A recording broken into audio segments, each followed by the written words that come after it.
Jade Cargill's WWE status just got more strange, and in this video, I'm going to share with you an unbelievable update about her status and what to think going forward, because Jade Cargill, she's been consistently in the headlines over the last week. It all started with WWE writing her off of television after she was mysteriously attacked in the backstage parking lot and laid out on top of a car.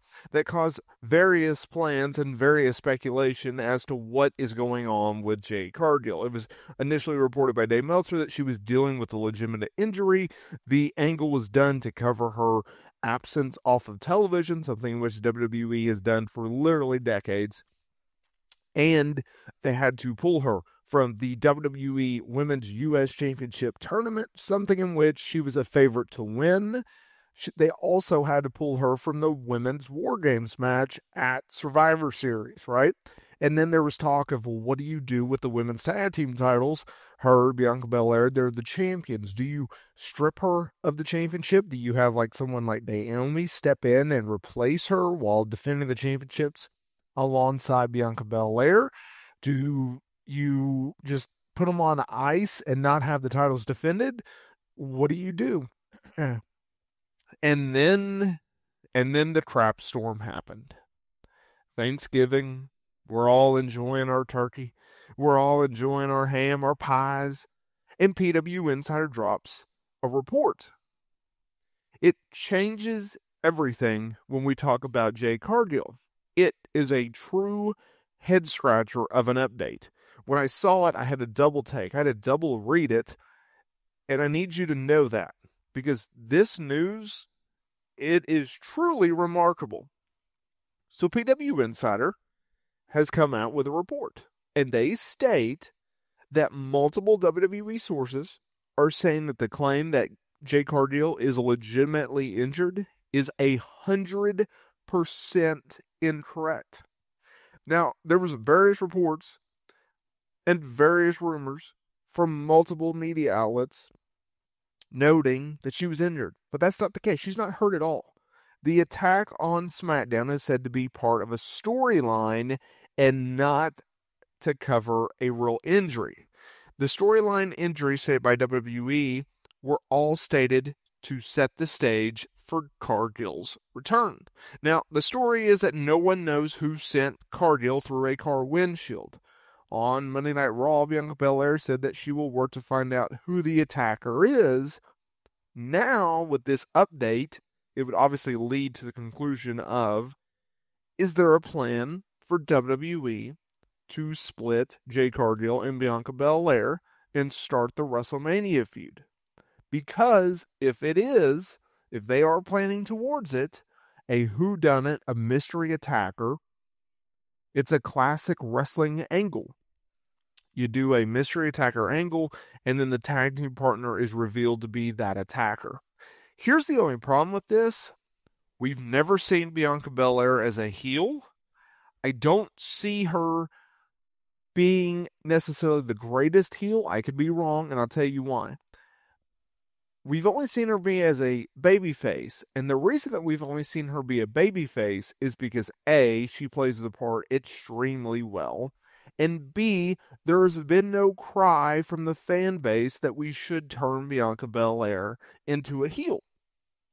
She's also super duper over right now as a babyface. Her and Jade Cargill are actually a really, really over tag team, to the point where anytime I've mentioned in the last 3 months that I think that they should split these two up and start doing the WrestleMania feud, I've gotten pushback. And hey, that's y'all's opinion. I'm clearly in the minority of wanting to see them feud. Everyone, from what I can tell from our community here, y'all like the tag team. Y'all don't want to see it split up.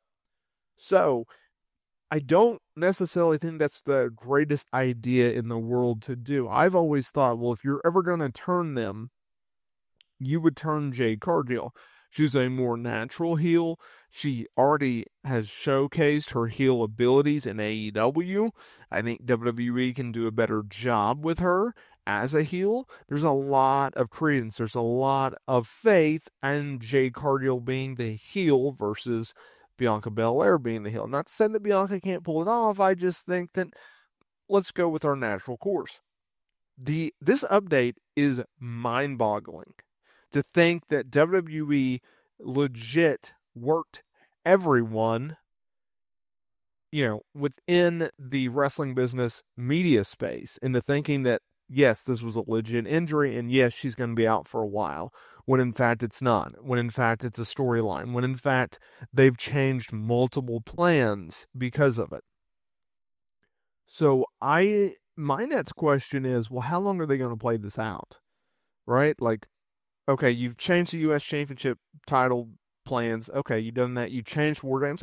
War Games not so much, right? The women's title, yeah, that's notable to change that. They put Lash Legend in there, whatever. But then it's like, okay, what do you do with the women's tag team titles if, say, you were going to play this out for a while? Say Jade Cargill doesn't return until after Royal Rumble. That's a long time to be out with a top star, right? Like, you're going to want her on television. Do you bring her back within like a month and just continuously drag this out? Maybe there's a little dissension between her and Belair. Maybe there's a little bit of a tease that they're not getting along, that they're getting closer to a split than not. Like, how do you play this out exactly? That's what I'm curious to see. That's what I want to see. That is something in which I certainly hope that WWE has planned. I hope it's not a situation in which they're just like, well, we're going to do this whodunit mystery attacker angle, but we don't really have a payoff. Like, I touched on this in a previous video, but it's like the whole Steve Austin Rikishi thing.